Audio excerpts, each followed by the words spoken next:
자, 지금 이제 그리스도의 재림이 총 25장까지 있는데, 오늘을 하는 게 13장입니다. 거의 이제 절반을 넘어갔는데, 이 그리스도의 재림이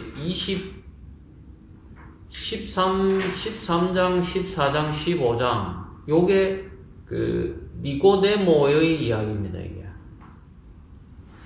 그리고 이제 21장까지가 니고데모 이야기, 이것도 요한복음에 나오는 거고, 요한한다는 이 예수님의 제자 중에서 요한이 특별한 경지에 올라간 어떤 이런 분이다.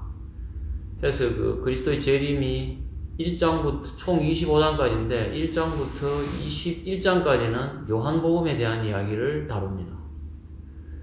그리고 22장, 23장, 24장 요 세 개의 장이 누가복음, 그 다음에 마지막 25장이 마가복음. 누가복음이 복음서 중에서는 가장 먼저 기록이 된 거라고 하고, 누가복음의 그거에 따라서 마가, 마태 뭐 이런 식으로 하고, 요한복음이 가장 뒤에 나왔죠. 요 4대 복음서를 소위 캐논이라 그래가지고 정경이라 그러죠. 그 외에 이제 도마복음 같은 경우에는 이 캐논의 정경에서 제외돼서 이단이다 해서 못 읽게 했죠. 그래서 이제 그때 땅속에 파묻었고, 그게 1945년도에 발견이 돼서 이제 새롭게 조명이 되고, 오늘도 도마복음에 대해서 잠깐 할 거예요.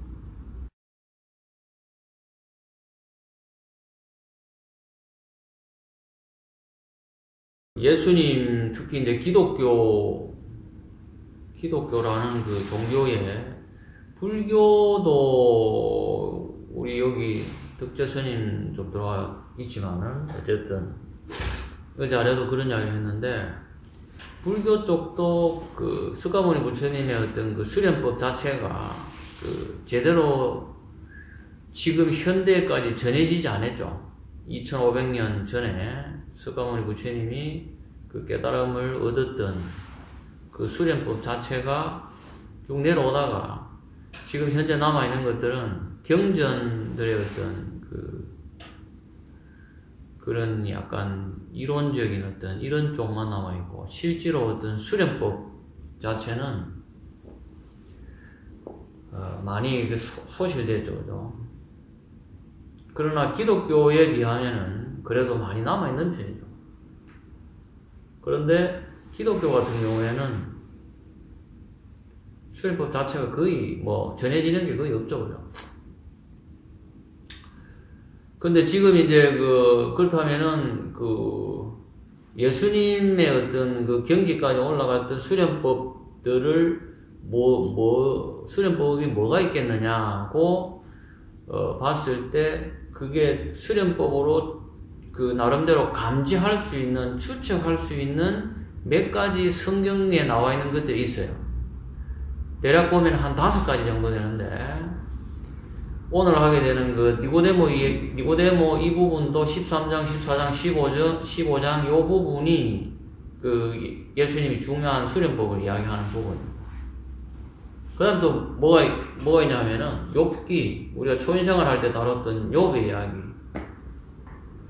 욥기 같은 경우에도 예수님이 어떤 말씀하셨던 중요한 수련법이죠.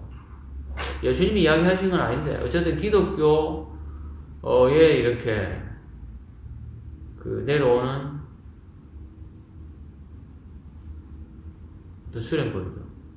그게 이제 욥의 이야기라고 하는 게 결국은 이제 물질이라든지 내지는 이런 세계를 완전히 이제 뛰어넘어서 새롭게 이제 내 안에 하나님을 발견해서 나중에는 하나님하고 내가 똑같이 되잖아요. 그죠? 신인 합일의 경지에 되는 거죠.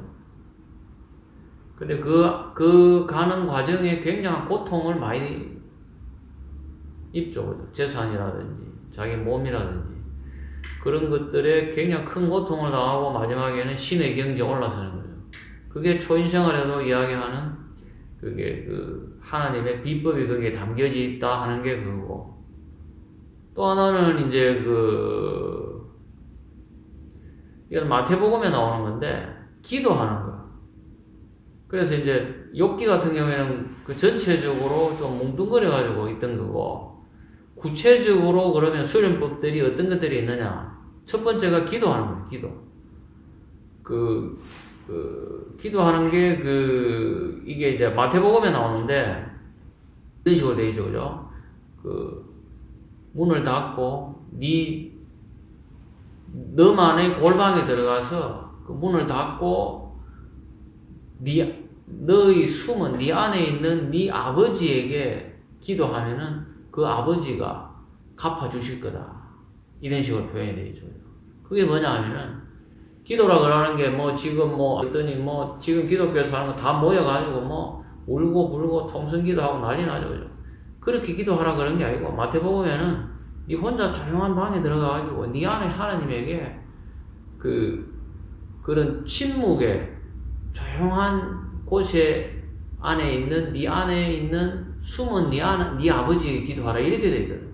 그게 욥에서도 나중에 그 신을 만나는 게 침묵의 어떤, 내가 입을 닫았을 때 내 안에 신과 만나잖아요, 그죠? 욥이. 그런 것처럼 마태복음에도 그 기도는 그렇게 네 안에 있는 신에게 은밀하게 기도해라 이런 식으로 되죠. 그 다음 또 뭐냐? 요한복음이에요. 요한복음에 지금 이제 니고데모 이야기가 있고, 그 다음에 또 뭐냐? 요한계시록. 이게 또 요한이 어떤 체험한 건데, 요한계시록의 이야기. 그 다음에 또 뭐냐 하면 출애굽기라는 게 있어요. 출애굽기에 보면은 그냥 모세의 이야기인데, 모세가 불타는 가시덤불에 거기 이제 하나님을 만나잖아요, 그죠? 내라고 빌명상의 학회장이 똑같지, 그죠? 광산에 가가지고 불타고 있는 그 속에 들어가잖아요. 그게 빛의 어떤 기운이거든. 모세는 마찬가지거든. 그게 그 속에, 빛 속에 하나님을 체험하는 거죠. 그래서 이제 하나님한테 이제 물어요, 이제. 어떤 권능에 대해서 물으니까, 하나님이, 모세가 체험한 하나님이, 모세가 항상 지팡이를 짚고 가져다녀요. 큰 지팡이. 네가 가지고 있는 그 지팡이를 바닥에 던져라. 이러거든. 던지니까, 그 지팡이가 뱀으로 변한다요, 뱀으로. 그러니까 하나님이 그걸 들어 올려라. 그 뱀을 들어 올려라. 이렇게 하잖아요. 그게 출애굽기에 나오는 그게 수련법이라. 뱀이라고 하는 게 쿤달린이거든. 이게. 그 다음에 이제 민수기라는 그게 있는데, 거기에도 모세 이야기가 나오는데, 뭐냐 하면은, 뱀이 막 사람들을 죽여요. 뱀이. 이 뱀이 사람을 죽인다 하는 이 표현이 결국 아담과 이브의 어떤 섹스적인 어떤 이런 거에 의해서 사람이 유한한 삶을 살게 되는 거죠. 그죠? 에너지가 이제 성적인 그쪽으로 가버리는 바람에. 모아가, 뭐라 그러나. 사과라 그러나. 따먹지 마라 했는데. 따먹는 바람에 결국 그래 되죠. 사람들이 뱀에 몰려서 죽는다 하는 그런 표현이라는 민수기에. 그러니까 이제 모세가 나타나가지고 이제 그렇게 이야기해요. 불타는 불뱀을 장대, 지팡이를 할 수도 있고, 거기에다가 끝에 매달아라. 그래서 불뱀을 보는 자는 살 것이다, 이렇게. 기가 막혀요. 장대가 뭐냐 하면은, 척추거든, 척추 끝에라 하면은, 이 장대 끝이라면은, 연수나 해야 되겠죠, 그죠? 그걸 보고 계속 척추가 상승을 해서 의식이까지 올라오면 산다는 거예요. 그리고 내 호를 지어준 사람이 단다라고 했잖아요, 단다. 단다가 이게 지팡이라는 뜻이거든요. 단다. 지팡이라 그러는 게 척추라는 뜻이고, 다 그쪽하고 연결되는 거예요. 재밌죠? 그래서, 이게 보면은, 내가 이제 지금 이 13장 이걸 하면서 굉장히 요번에 준비를 많이 했어요. 준비를 하려고 했던 게 아니라, 보다 보니까, 이게 이 수련법이 여기 있구나. 이래가지고, 자꾸 찾다가, 거의 뭐 다 찾아보니까, 이제 거의 수집이 된 거예요. 이 기독교에 남아있는 수련법들, 욥기, 그 다음에 기도하는 거, 마태복음에 나오는 기도하는 거, 요한복음에 나와있는 니고데모 이야기하고 요한계시록, 그 지팡이에 어떤 그 모세가 뱀을 들어올리는 거기에서 그렇게 한 표현이 되는데, 실제로 들어올렸을 때 보게 된 빛과 소리에 대해서는 어디에 나와 있느냐? 요한계시록에 나와 있죠. 나팔 소리라든지 여러 가지 종소리라든지 이런 게 듣게 되잖아요. 출애굽기하고 민수기의 모세의 어떤 이런 것들. 요런 몇 가지들이 한데, 요게 이제 기독교에 지금 감춰져 있는 수련법이다. 이런 이야기죠.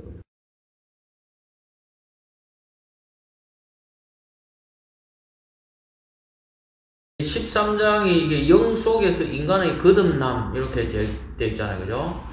그래서 13장, 14장, 15장 요한복음에 나온 니고데모 이야기가 뭐냐 하면은 거듭남이라는 거예요. 거듭남. 이게 그 기독교의 그 핵심 주제죠. 거듭난다는 게. 거듭남. 이걸 가지고 거듭남이라고 유튜브라든지 이런 인터넷에 조회를 해보면은 이거 가지고 기독교가 엄청나게 장사를 많이 해요. 특히 구원파. 이 구원받았다는 거거든, 이게. 이걸 가지고. 그래가지고, 그야말로 말도 안 되는 소리를 하는데, 장사하기에는 끝내주는 거예요. 이 요한복음에 여기 나와 있는 이게. 말도 아닌 거를 만들어서 자기들 교리를 합리화시키는 거에, 그야말로 이게 지금까지 엄청난 역할들을 한 거죠, 기독교. 온갖, 그죠? 하기 얼마나 굉장히 좋게 돼 있어. 자, 한번 봅시다. 자, 니고데모라고 하는 바리새인 한 사람이 있었으니 유대인의 관원이다. 그 니고데모라는 이 말이, 이 이름이 이 헬라어라는 그 뜻으로 보면은 이긴 백성이라는 뜻이에요. 이긴 백성. 그래서 그리고 이 니고데모라는 사람은 바리새인이라는 거예요. 바리새인이 성경에도 굉장히 많이 나오고 그 예수님의 완전히 적이죠. 근데 이 바리새인들이 그 유대인들의 어떤 지도를 유대인들의 그 지배 계층이었죠. 그게 기록으로 보면 당시에 한 7,000명 정도가 되었대. 7,000명인데 유대인의 관원이라 하면은 바리새인 7,000명 중에서 이 관원이라는 거는 공무원이라는 뜻인데, 소위 입법, 사법, 행정을 다 지금으로 입법, 사법, 행정을 다 권한을 가지고 있는 그 공의회라는 이런 조직이 있었는데, 그 조직의 그 관원들이 한 70명 정도 되었대요. 71명이라고 하는 것도 있는데, 그러니까 이제 그 니고데모는 바리새인이라는 그 7,000명 안에도 들어가고, 그 다음에 그 안에 있는 관원, 공무원이라고 하는 거예요. 그 7,000명 중에서 70명 안에도 들어가는 거예요. 거기에다가 유대인의 또 선생이라는 직위, 유대인을 가르치는 선생, 거기다가 이 니고데모가 굉장한 부자였어요. 그렇게 보면은 당시 그 유대 사회에 그야말로 지배계층이에요. 7,000명 중에 70명 중에 그 중에서도 뭐 탑5, 탑10 안에 들어갈 정도의 굉장한 그 위치와 어떤 권력, 재력 이런 것들을 가지고 있는 그 당시에 그 굉장히 유명한 권력가 있다는 거예요. 이 사람이 이제 밤에 예수님을 찾아오는 거예요.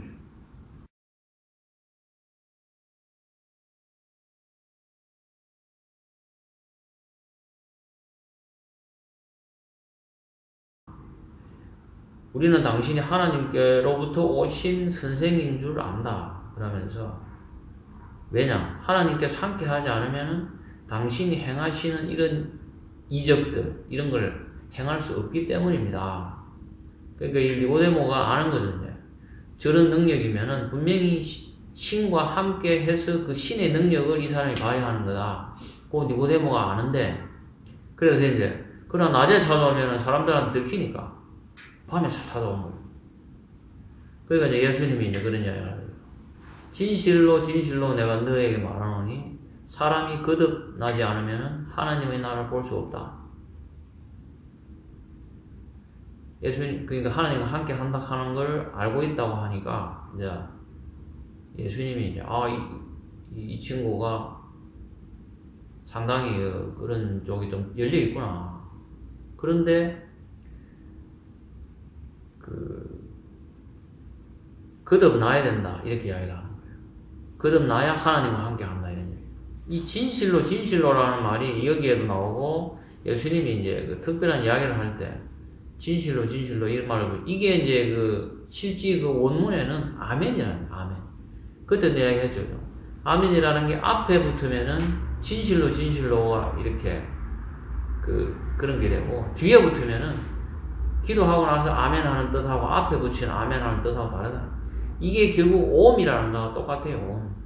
우리가 나중에 레슨 8에 하는 그 오음의 그거하고 오음의 나 똑같은 변형이죠. 그죠? 오음이나 아멘이나 그죠?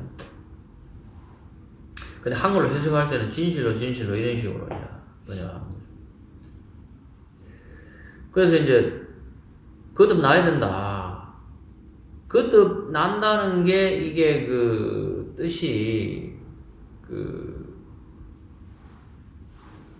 히브리어로 아노센이라는 그런 단어인데 이게 세 가지 뜻이 있어요. 첫 번째 뜻은 위로부터 거듭나야 된다 하는 거. 두 번째는 새로 태어나야 된다 하는 거. 세 번째는 다시 태어나야 된다. 요게 아노센이라는 뜻이 세 가지 의미가 있어요. 하늘로부터 위로부터 새로 거듭 태어나야 된다. 그게 그냥 한국어로 번역할 때 그냥 거듭남 이렇게 했는데, 그래서 어쨌든 간에 거듭나야 된다. 이렇게 하는 거예요. 거듭 태어나야 하나님의 나라를 볼 수 있다. 그러니까 니고데모가 주님한테 그러는 거예요. 거듭 새로 태어나야 된다니까. 자기가 이렇게 늙으면은 어떻게 다시 태어날 수 있느냐 이렇게 하는 거예요. 늙어가지고 자기 어머니의 뱃속에 다시 들어갔다가 다시 태어나는 거냐 이렇게 묻는 거예요. 그래서 예수님이 이제 진실로 진실로 내가 너에게 말하니 사람이 물과 성령으로 태어나지 아니하며 하나님 나라에 들어갈 수 없느냐 이렇게 되죠. 요 문장이 요한다 이분이 기존의 성경을 해석했던 사람들하고 완전히 다르게 하는 거예요. 다른 성경에는 물과 성령으로 다시 태어나야 된다고 이렇게 영어로도 보면 unless라고 물과 성령으로 태어나지 않으면 물과 성령으로 태어나야 된다는 거예요. 근데 요한은 뭐냐 하면은 물과 성령으로 태어나는 게 아니다는 거예요. 물과 성령으로 태어나는 게 아니하며 그래서 하나님 나라에 들어갈 수도 없다. 이게 요한한다 많이 똑똑한 해석이죠. 그러면서 육신으로 난 것은 육신이고 육의 것이고 성령으로 난 것은 영이다. 그래서 내가 너에게 너희는 거듭나야만 한다고 말한 것을 이상히 여기지 마라. 그러면서 바람이 임의로 불어서 네가 그 소리를 들어도 어디서 와서 어디로 가는지 알지 못하듯이 성령으로 난 사람은 모두 그와 같으니라. 이렇게.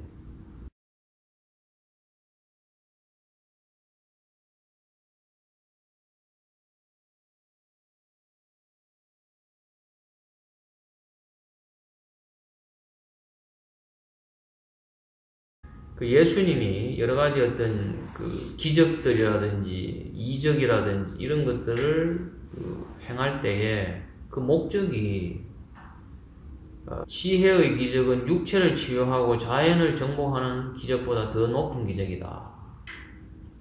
육체를 치유하는 것보다 마음을 계몽시키는 목적이 더 크다는 거예요. 그리고 그보다 더 큰 기적은 모든 고통의 원인이 되는 토대를 치유하는 것이다. 이게 이제 그 망상적인 어떤 무지 이런 것들을 치유하는 거죠. 최초의 망각은 자아 실현으로 전곡되며 그리고 깨달음의 직관력을 통해서만 영혼은 자신의 본성이 개별화된 영임을 직접적으로 이해하고 모든 만물의 본질이 영임을 지각한다. 그래서 예수님이 결국은 기적을 행한 목적이 그 사람을 치유하고 뭐 어떻게 하고 이런 것들이 육체를 치유하는 그런 목적보다는 훨씬 더 큰 목적이 내가 육체가 전부가 아니고 내 안에 있는 영이 나다 하는 걸 깨닫게 하기 위해서라는 거예요.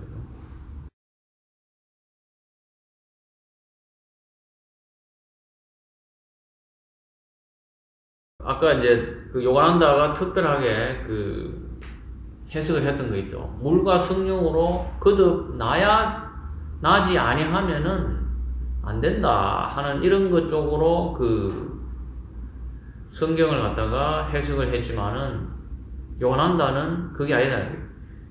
물로 이제 그것 때문에 이제 침례교회라든 이런데 물로 세례를 받고 뭐 이런 것 쪽이 그렇게 하면은 그 거듭나는 것 쪽으로 해가지고 지금까지 이제 계속 사람들이 알고 있는데 그게 아니다. 그거 아니다는 그게 이제 그 죽음 후에 신의 왕국에 들어가기 위해서는 필수적으로 물로 몸에 세례를 받아야 한다고 되어 있고, 그리고 예수만이 신의 아들이라고 하고, 그리고 예수를 믿기만 하면은 구원을 위해 충분하고, 예수를 믿지 않는 사람들은 모두 죄를 받았다 라는 교리를 지지하는 것으로 해석되어 왔다. 성경의 그러한 피상적인 독서는 종교의 보편성을 교리 속에 빠뜨린다. 통일의 전경은 비전적 진리를 이해할 때만 펼쳐진다. 이렇게 이야기하는 거예요. 그래서 이 지금 요한복음에 나와 있는 그 물로 뭐 성령으로 세례를 받아야 거듭나는 거다는 이런 것들. 그 다음에 믿지 않는 사람은 안 된다는 것들. 믿기만 하면은 무조건 된다는 이런 식으로 이제 요한복음을 해석을 한다는 거예요. 근데 전체적인 흐름이라든지 내지는 그런 걸 봤을 때, 그, 요한은 그렇게 그 뜻으로 설명을 한 게 아니다. 그런데 그게 이제 그 안에 있는 깊은 뜻을 모르니까 사람들한테 무조건 요한복음에 예수를 믿지 아니하면은 안 된다고 돼 있고, 예수를 믿으면은 무조건 다 된다고 돼 있고, 물로 성령으로 세례를 받으면은 다 구원을 받는 거라고 돼 있고, 이렇게 이제 해석을 하다. 그래서 그것만 해가지고는 하나님을 만날 수 없다는 거지. 그러니까 뭐 나도 그 언제가 중학교 때인가 그때 세례를 받았어요. 침례교회 가가지고 내 친구가 침례교회 다니는 그 친구가 있어가지고 가자고 해가지고 그거 가가지고 물로 세례를 받았어. 우리 누나도 아마 받았지. 침례교회 그때 셋째 누나도 그 침례교회 다녀가지고 가가지고 물속에 그냥 빠뜨려가지고 그냥 올 때 감기에 걸려가지고 춥다고 그래서 하더라. 그래가지고 어릴 때 하여튼 그 침례 뭐 하는 거 있고, 어떤 데는 물 그냥 뿌리기도 하고, 어떤 데는 그냥 물로 담그기도 하고, 교회마다 조금씩 다른데. 근데 이제, 니는 이제 거듭났다. 뭐 성령이 니한테 임했다. 그 다음에 니는 이제 완전 새로 태어났다. 뭐 그렇게 이야기를 해요. 근데 그 처음에는 기분이 좀 이상하더라고. 진짜 그런가? 그럴 리가 없잖아. 물 뿌린다고 여기서 뭐 달라지겠어요, 그죠? 근데 이제 그걸 가지고 이제 거듭났다 그러고, 성령을 세례를 받았으니까 니는 이제 하나님 나라에 들어간다 그러고, 이제 하는 거죠. 근데 이제 요한은 그렇게 해가지고 그게 되겠느냐는 거예요. 그리고 이제 예수님 믿습니까? 하니까, 나는 예수님 믿습니다. 믿는다 해가지고 그게 되겠느냐? 현실적으로 될 수가 없잖아요. 현실적으로. 그럼 어떻게 해야 되느냐? 내 안에 있는 쿤달리니가 각성이 돼서 그게 척추를 타고 올라가서 내 몸과 내 영혼이 바뀌어야 되고, 그렇게 했을 때 내 안에 있는 빛이나 소리를 보고 듣고 그렇게 했을 때 내 안에 하나님과 만나게 되는 거지. 그냥 단순하게 물로 뿌린다고 해서 또 성령으로 네가 이제 세례를 받았다고 해서 그게 아니라는 거예요. 그거를 요한한다는 강력하게 여기서 주장을 하는 거예요. 그래서 그렇게 피상적으로 이제 성경을 읽다 보니까 피상적인 독서를 하다 보니까 종교의 보편성을 교리 속에 빠뜨린다. 종교가 가지고 있는 모든 종교는 다 비슷한 진리를 그 똑같은 진리죠, 그죠? 그런데 그걸 교리 속에 빠뜨려 버리니까 종교가 다 다르게 보여요. 종교끼리 싸움이 벌어지는 거. 그 이야기를 하는 거예요. 그게 뭐냐? 그 안에 깊은 뜻을 몰라서 그렇다. 그래서 그 밑에 단락에 보면은 선지자들이 겉으로 보기에는 다양한 메시지들을 서로 같지 않은 여러 사람들을 수용하기 위해서 필요한 상대 격차적인 부분이라는 거예요. 선지자들이 겉으로 보기에 이제 여기서 이 말하고 저쪽 종교에서는 저기서 저 말을 하고 이렇게 하는데 그게 다른 이야기가 아니고 그 격차가 다른 문화가 다른 수준이 다른 사람들을 설득하기 위해서 하는 거지 그 종교가 가지고 있는 그 핵심의 똑같은 보편적인 부분은 다른 게 아니다. 그 밑에 달라고 보면은 지금의 문명이 생각지 않은 기술적인 진보를 해가지고 원자를 쪼개고 원자 안에서 일어나는 에너지를 이용함으로써 가능한 수준까지 갔다는 거지. 원자 폭탄이라든지 또는 뭐 원자 발전소나 이런 이야기죠. 근데 앞으로 최종적으로는 모든 사람들이 원자 빛의 속도가 근접하게 여행을 하게 되고 교통하도록 그렇게 될 거라는 이 요한다가 이제 그렇게 이야기하는 앞으로는 모든 사람들이 빛의 속도가 근접하게 여행을 하게 되고 그러고 또 서로 서로 통하게 될 거라. 이게 이제 요한다가 예전에 했던 예언인 거예요. 이제 앞으로 그렇게 된다는 거예요. 그리고 지금 이제 거의 그 세대가 지금 시대가 거의 이제 임박했다 그런 이야기고요.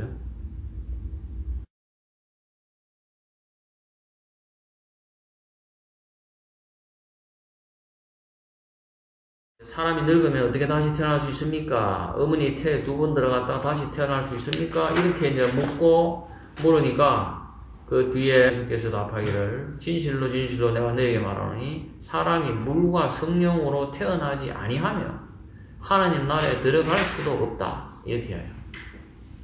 이게 이제 기존에서는 물과 성령으로 태어나지 아니하면 하나님 나라에 들어갈 수도 없다. 이렇게 해석을 해요. 근데 요한한다는 물과 성령으로 물로 세례를 준다 해가지고 교회에서 성령이 이제 세례를 받았으니까 네가 이제 다시 거듭 태어난 거다. 이렇게 이야기하는데 아니다는 거지.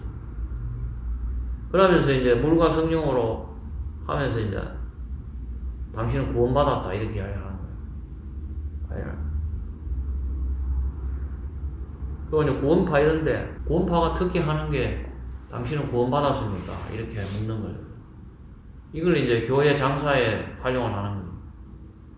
교회 열심히 다닌다고 해서 끝이 아니고 구원을 받아야 된다 이렇게 하는 거예요. 구원파는 특별하죠.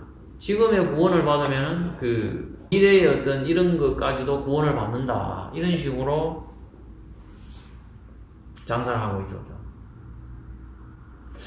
그래서 이게 보면은 그 이번에 내가 이제 이거 공부하면서 느낀 게 그 기독교는 정말 보이시피싱 수준의 사람들 속여 먹기는 끝내주게 돼 있어.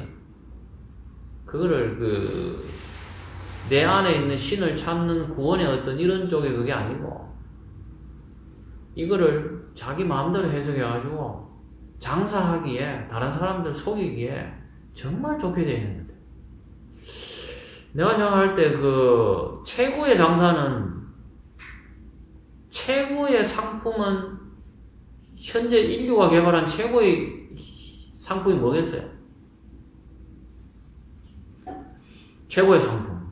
최고의 이익이 많이 남는 상품. 나는 달러라고 봐, 달러.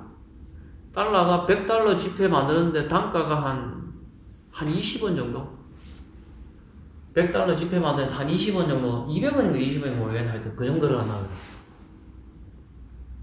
그러면 한 99%가 수익이 나오는 거예요. 지금 내면 되잖아. 헬리콥터에서 막, 그 앞전에 2008년도에도 그래도요.